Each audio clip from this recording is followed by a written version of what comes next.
بسم اللہ الرحمن الرحیم وبہ نستعین وہو خیر معین۔ آیا قبح عقاب بلا بیان میں تخییر سے پہلے مقدم ہے یا نہیں؟ عرض کیا کہ تخییر سے پہلے مقدم ہونا ضروری ہے تاکہ تخییر کے دوسرے طرف کا جو احتمال ہے اس میں قبح عقاب بلا بیان جاری ہو۔ دفن کافر واجب ہے یا واجب نہیں ہے، دفن کافر واجب ہے یا حرام ہے، معذورین کے درمیان پہلے ہمیں جنس سے تکلیف معلوم ہے، الزام، نوع تکلیف وجوب یا حرمت معلوم نہیں ہے۔ چونکہ نوع معلوم نہیں ہے تو وجوب کی نسبت بھی اصل براءت اور قبح عقاب بلا بیان جاری ہے، اور حرمت کی نسبت بھی قبح عقاب بلا بیان جاری ہے۔ الزام کی تکلیف ایسی ہے کہ جو قابل امتثال نہیں ہے، اس لیے ان دونوں طرف کے اندر تخییر جاری کرنے کے لیے قبح عقاب بلا بیان کو پہلے لایا گیا تھا۔ آج باری ہے قاعدے قبح عقاب بلا بیان کے ساتھ ہم براءت نقلی کی دلیل کو لے کر آ رہے ہیں۔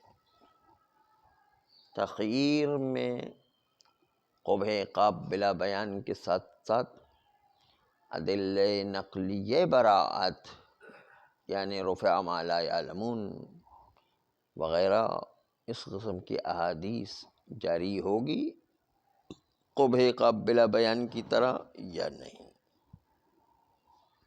فرماتے ہیں آپ نے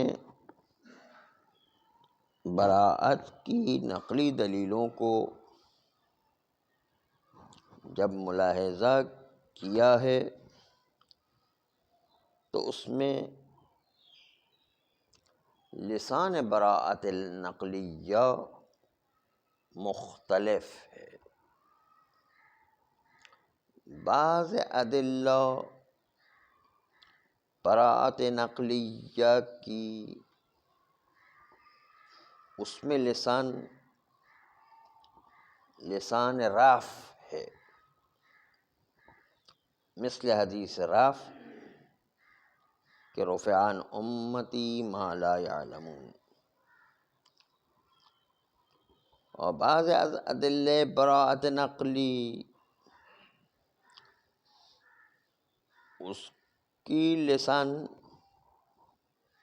اثباتی ہے، نہ رفعی و نفعی۔ مثلا کل شیء لک حلال حتی تعرف انہ حرام بعینہ۔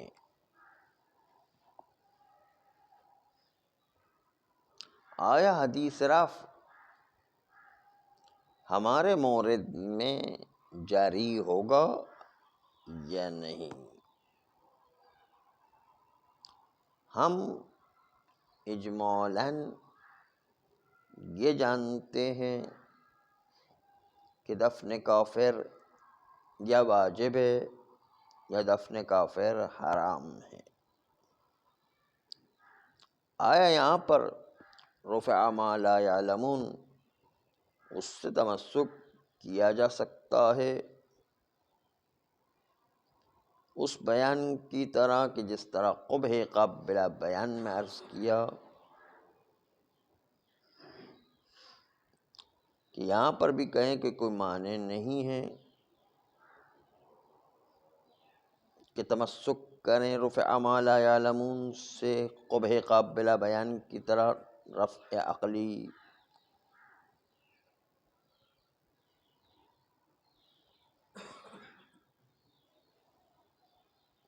اس لیے کہ کلی الزام و جنس الزام ولو آپ کے لیے معلوم ہے، اما الزام ایک ایسی جنس ہے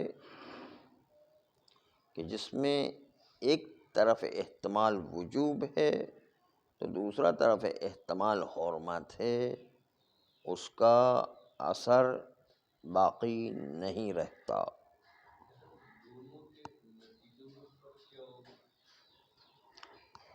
کل عرض کیا تھا کہ نماز جمعہ کی مثال میں چونکہ نو بھی معلوم تھی، اس لیے تکلیف وجوب اور حرمت کی نسبت سے بھی ترتیب اثر تھی، لیکن محظورین میں وجوب و حرمت یہ دونوں چونکہ معلوم نہیں ہیں، اس کی نسبت سے علم اجمالی کوئی اثر نہیں رکھتا ہے۔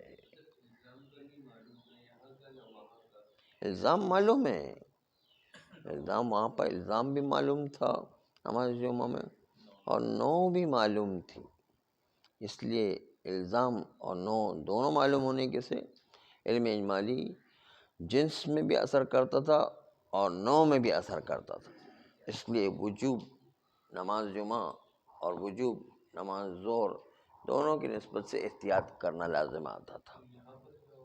یہاں پر چونکہ نو معلوم نہیں ہے، صرف الزام جنس معلوم ہے، کہ یہاں پر ہم چونکہ دونوں معلوم نہیں ہیں، اس لیے یہاں پر احتیاط والا تقاضا نہیں کر سکتے ہیں۔ علم اجمالی ہونے کے باوجود علم اجمالی کے قانون پر عمل نہیں کر سکتے ہیں، کیونکہ نو معلوم نہیں ہے یہاں پر، جبکہ وہاں پر نو معلوم تھی، اس لیے علم اجمالی کے قانون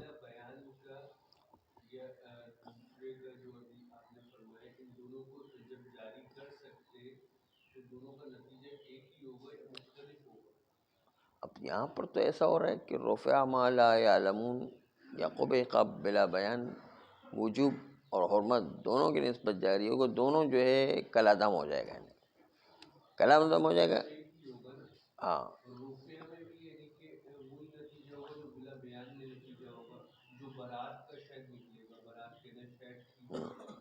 دونوں کی نسبت سے برات ایک کو ہم انجام، ایسا نہیں کہ علم اجمالی کا قانون دونوں میں جاری کریں وجوب و حرمت میں، اور اس کے نتیجے دونوں کو جمع کرنا ممکن ہو جائے تو جمع کریں، یہ ہو نہیں سکتا، اس لیے کہ تکلیف نو کی نسبت آئی نہیں ہے، معلوم ہی نہیں، اس لیے نو کی نسبت اصل برات جاری کریں گے، اصل برات جاری کرنے کا نتیجہ ہے کہ دونوں کے اندر اصل برات جب جاری ہوگی تو آپ کی مرضی ہے کہ دو میں سے کسی ایک کو انجام دیں، ایک کی نسبت دوسرا جو بچ گیا وہ اصل برات جاری ہو جائے گا۔ ہاں، اس طرح اصل برات جاری ہو جائے گا، تغیر ہو جائے گی۔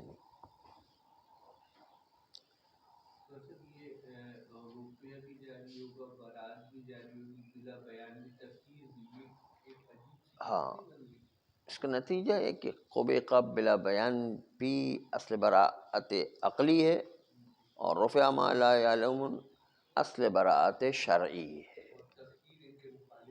تخیر جو ہے اس کا نتیجہ یہ ہوگا کہ جو ہے آپ نے ایک طرف کو انجام دیا، دوسرے کی نسبت اصل برات جاری ہے، دوسرے کو انجام دیا تو پہلے کی نسبت اصل برات جاری ہوگی، یوں آپ کے اوپر ذمہ داری نہیں آئے گی پھر۔ ہاں، یوں۔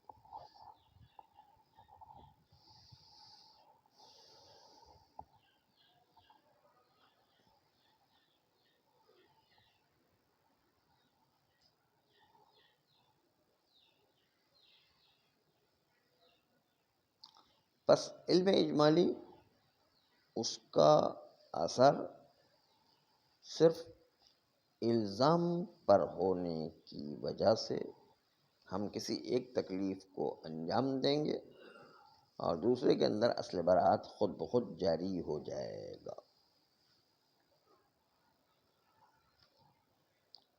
اس لیے کہ خصوص وجوب کی نسبت بھی مجہول ہونے کی وجہ سے اصل برات جاری ہے، اور خصوص حرمت کی نسبت بھی مجہول ہونے کی نسبت سے اصل برات جاری ہے۔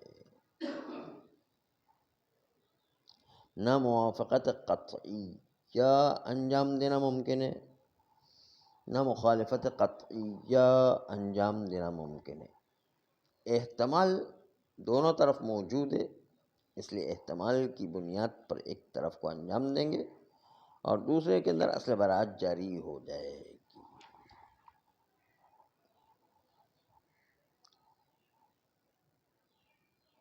لیکن ایک سوال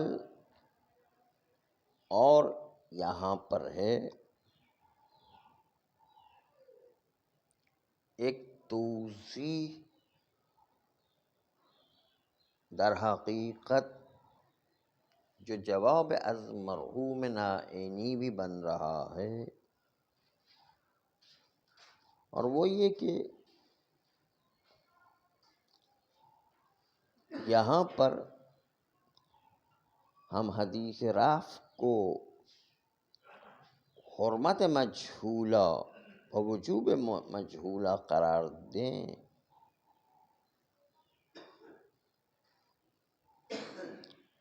تو کیا حدیث رفع میں ایک ہی جگہ پر وجوب و حرمت ایک ساتھ رفع ہو گیا ہے، یا یہ کہ ہم نے حدیث رفع کو دو نوبت میں استفادہ کیا ہے؟ دو نوبت میں در حقیقت دو مرتبہ ہم حدیث رفع کے پیچھے گئے ہیں۔ ہم ادعا کر رہے ہیں اس بات کا کہ دو مرتبہ حدیث رفع کے پیچھے جانا پڑتا ہے۔ اول فکر کرنا ہوتی ہے کہ دفن الکافر حرام ام لیس بحرام۔ حدیث رفع آ کر کہتی ہے کہ حرمت چونکہ مجہول ہے، فہی مرفوع، یہ ایک تمسک اول ہے۔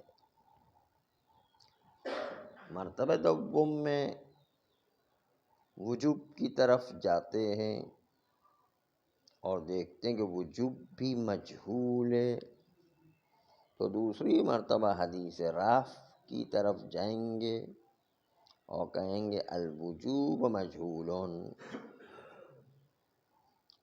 پس حدیث رفع یہ کہتی ہے کہ وجوب مجہول ہونے کی وجہ سے وہ بھی مرفوع ہو گیا ہے۔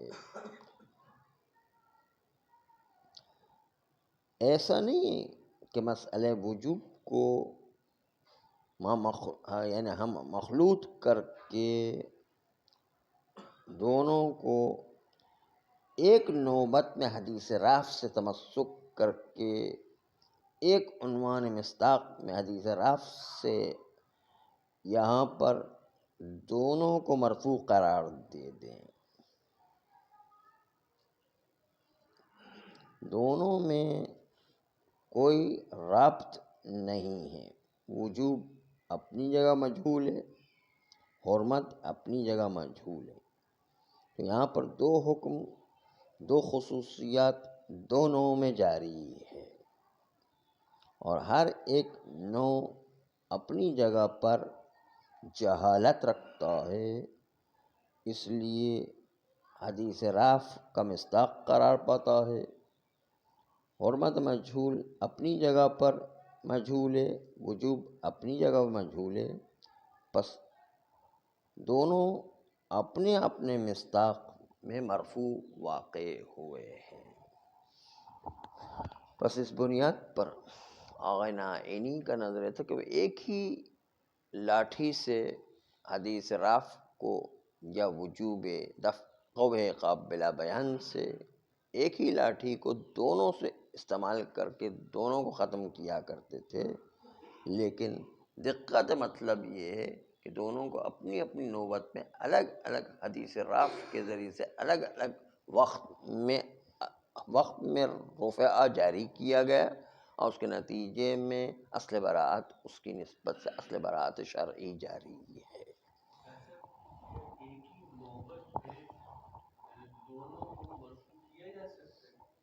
وہ آغنائی تو ایسے ہی کہہ رہے تھے، وہ کہہ رہے تھے کہ بھئی ایک ہی دفعہ میں جاری کریں گے اور دونوں جو ہے ختم ہو جائیں گے، دونوں مجہول ہے، ایک دفعہ میں جو ہے ایک ہی لاٹھی سے دونوں کو ختم کر دیں گے، وہ اس طرح کہتے۔